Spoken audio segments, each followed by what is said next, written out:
So, as someone that started a business and started running it full time almost 6 years ago, which has afforded me the ability to be able to up and just move anytime I want. So, I'm currently living in a different country now for a few months. I'm not sure how long I'm going to be here for, but because I'm able to run my business full time and I'm able to do it anywhere, so I've got a physical location. So I've got a clothing brand, by the way, just to be specific.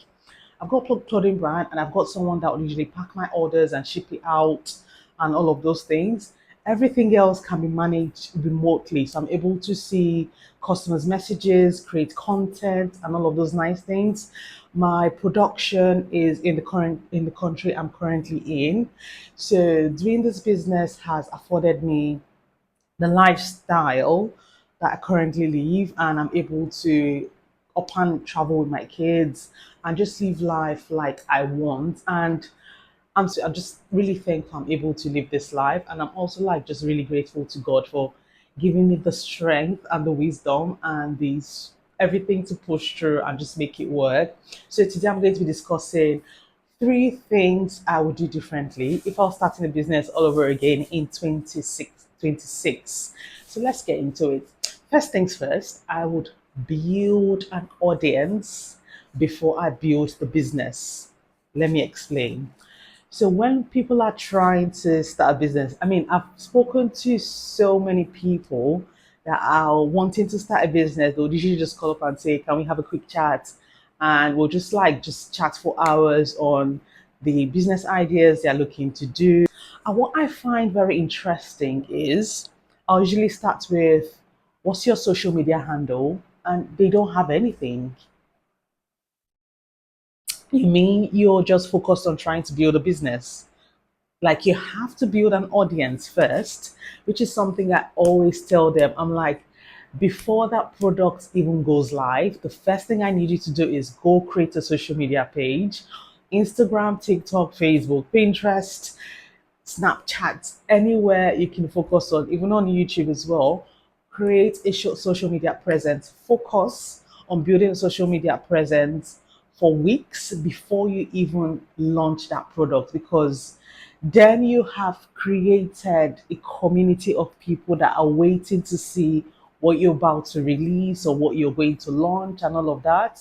Even do like a countdown. So there was a founder I was following on Instagram. It's a clothing business. The way she documented this process, it was almost like a movie.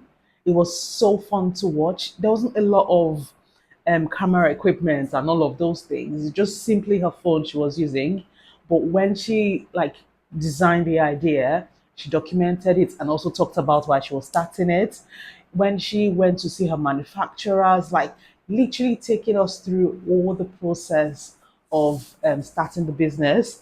But something I would like to mention in this case is a lot of other founders would want to watch and see what you're doing, but the idea is to create content that would appeal to your prospective customers, if you get what I mean. So you need to understand, what are my target audience? What do they like to do, or what would they be interested in doing? Focus on those people and create content that will appeal to them. As an example, I'm creating a clothing brand, and my target audience are people that love to go on holiday and enjoy life. Okay, so I start with design the product. I found the manufacturers that would make them. I'm sourcing the fabric, the different qualities of fabric, and how I want the dress to move and flow and all of those things. I'm literally taking them through the journey. Now, by the time the dress is in production, I've taken them through all that journey. And then when the sample is out, like you don't even need to start looking for models and all of that. You need to be the first billboard, the first person that would market that business. I'll literally just start taking pictures. If I want it to be holiday vibes or places that people are interested in going, I would try and create content in those environments just so people can see themselves in those outfits and in those locations before the outfit even launches. So those are the kind of content and ideas you'd want to think about and you want to look into before you even launch the product. So people are like sat waiting for it to build a community and also build something they're looking forward to. The next thing I'll do is focus on one profitable product. So when people start, they want to like release so many things. So if they are doing a candle business, they want to release like 15 fragrances of candles, they want to have mugs and mats and all of that.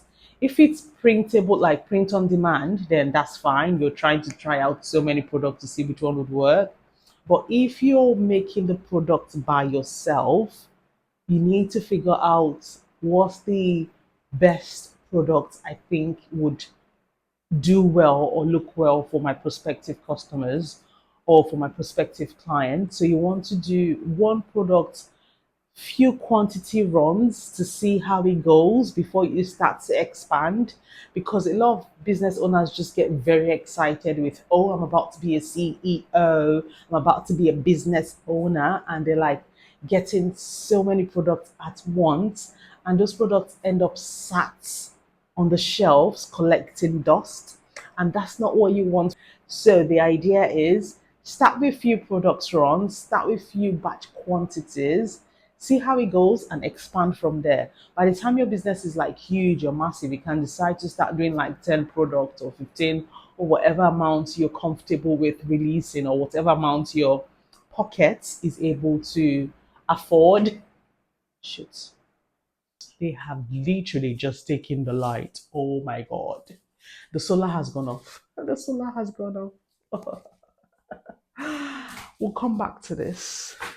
As I was saying before the lights went off, it's been like 3 and something hours. Focusing on one product rather than having to do everything or having to release too many products. It's essential that you find a product that works and then double down on it. Rather than releasing too many products, you can't really focus on anything and work on it to make sure it does as good as, or as well as you want it to do. So as an example, when I started my brand many years ago, I mean, this is a mistake that a lot of business owners make when they first start, especially small business owners. We're so excited to want to start the business. We're making like 15 different product styles, and then the sizes were going from UK 4 to UK 22. And I was stocking so many quantity at the same time rather than just starting with one single, so like UK 4 to UK 22, just one of each of those sizes. I was doing a lot of UK 4 to UK 6 to UK 8 because a lot of my models then were those sizes. So I was making a lot of those sizes, which wasn't really efficient, or it was a huge mistake, because in the actual sense or in real life, most of my customer base are UK 12 to UK 20, UK 22. So I really had no business doing a lot of small sizes. So it kind of affected my revenue flow or my cash generation, which is such a huge thing when you're running a business, because the last thing you want as a business owner is for products sitting on the shelves and collecting dust. So that's something you definitely need to think about when you're starting a business. What sizes do I want to start with? What quantity or how many SKUs do I want for each of the sizes? How many products do I want to start with? So not just starting with so many things, and even with like marketing it. So say you've got like 10 different products and you have to make content for all of those 10. Can you imagine how much time it's going to take? And obviously you need to keep repeating making products for a particular item, because they say how the human mind or the span of attention is really low. So if you post one thing today and then you have another 10 days time before you post that same product, people would forget about it. So but if you've got like 3 solid products or 2 or 1 solid product that works, then you can post about those 3 things so many times, and the more people see it, the more they are inclined to want to get it. So that's definitely something to think about. And the last final thing, so you have to build a business with system, not just passion. Now, when people are starting businesses, they are so excited about, oh, I'm going to be a boss, or I'm going to be doing creating this business, and they're focusing so much on they're starting the business, what they love about it. But the thought is the business is not for you. Like, you're not starting the business just for you. Obviously, you're starting the business because it's something you want to do, is a project you're passionate about. But passion alone does not build a business. It does not put systems and structures and processes in place. If you're spending a lot of time creating products, you're spending a lot of time doing things in the business without actually stepping back out sometimes and thinking, how do I market this business? How do I create content for this business? How do I price my product? How do I create sales funnels and all of those things that the business actually needs to survive?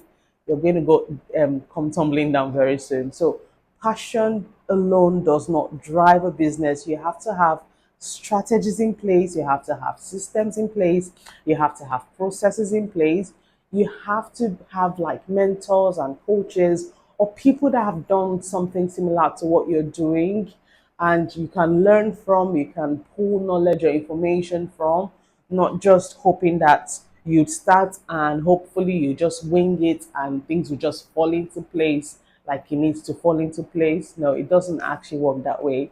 Your passion alone is not going to feed you. Like, your passion alone is not going to grow the business if you do not have strategic or proper systems in place. If you do not have structures or systems, you're going to experience severe level of burnout. And what happens when you're burnt out from your passion project or something you're so passionate about is you start to resent it, and that's not what you want when you're starting a business.